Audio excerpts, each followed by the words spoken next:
छत्तीसगढ़ में नक्सली समस्या को लेकर के क्या नीति है और क्यों नहीं रुक पा रही है हिंसा।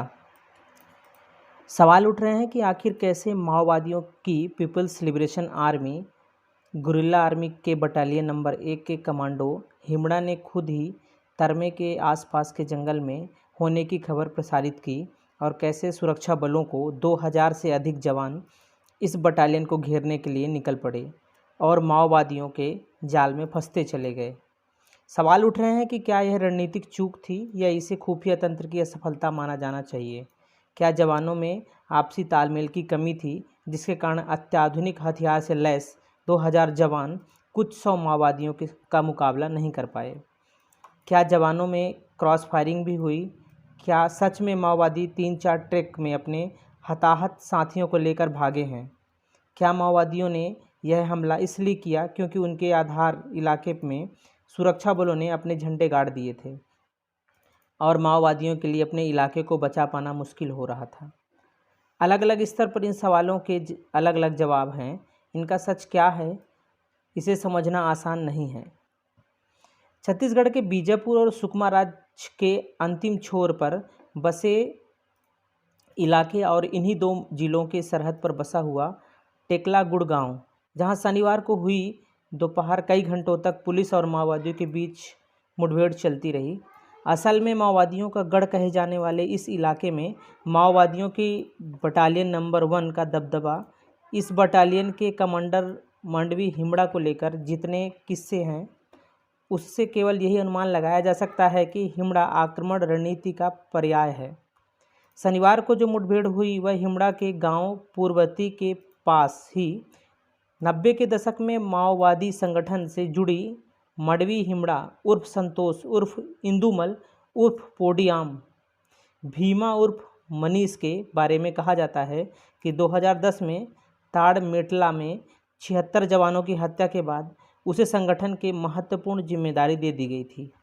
इसके बाद झीरम घाटी का मास्टरमाइंड भी इसी हिमड़ा को बताया जा रहा है। इस पर लगभग 35 लाख का इनाम घोषित किया जा चुका है। हालांकि 2010 से अब तक कम से कम 3 अवसरों पर हिमड़ा के मारे जाने की खबर आई है। पुलिस के इस एक अधिकारी का कहना है कि हिमड़ा एक व्यक्ति नहीं पदनाम की तरह हो गया है, जैसा कि माओवादी संगठन में अक्सर होता रहता है। बहरहाल पुलिस को जब पता चला कि हिमड़ा और उसकी पूरी टीम इस इलाके में मौजूद है तो उसूर, पामेड़, तर्रेम, मिनपा और नारसरपुर कैंप में सीआरपीएफ और डीआरजी के कोबरा बटालियन के लगभग 2000 जवान को लेकर ऑपरेशन हिमड़ा लगाया गया। सुरक्षा बल के जवानों ने हिमड़ा और उसके साथियों की तलाश में गुंडम, अलीगुड़म और टेकलगुड़म के इलाके में दस्तक दी, लेकिन माओवादियों का पता कहीं नहीं चल पाया। इस मुठभेड़ में शामिल एक जवान ने बीबीसी को बताया कि आखिर कैसे यह लड़ाई एक दूसरे के बीच में हुई। माओवादियों की मान में घुसी थी और बीजापुर के बासरगुड़ रोड के जरागुड़म तर्रम के रास्ते राज बनाने से पहले बंद हमले में रास्ता चुना और लौटते हुए यह हमला किया गया। आरंभिक तौर पर जानकारी मिल रही कि इसके अनुसार एक दिन पहले से ही माओवादियों ने आसपास के जंगल में अपनी पोजीशन बना ली थी और पूरे राज्य क्षेत्र में गांव को खाली करवा दिया गया था। इसके बाद ऑपरेशन से लौट रही आखिरी टीम को निशाना बनाया गया। अब तक जो जानकारी सामने आ पा रही है उसके अनुसार सुरक्षा बलों की टुकड़ी टेकलागुड़म गांव के करीब 100 मीटर दूर थी। उसी समय माओवादियों ने हमला कर दिया। दोपहर 12 बजे के आसपास शुरू हुई यह मुठभेड़ 2 घंटे तक नहीं थम पाई और माओवादियों का हमला लगातार चलता रहा।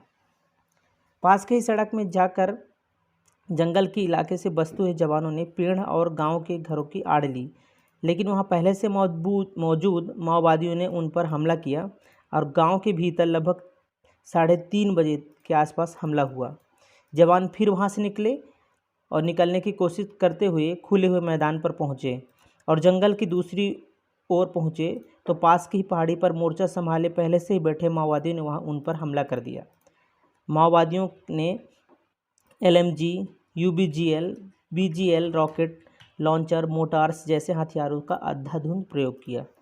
रविवार को जब जवानों का शव बरामद करने सुरक्षा बल की टीम पहुंची तो माओवादियों की इस रणनीति को देखकर वह हैरान रह गई। अंततः लगभग 20 से अधिक सुरक्षा बलों की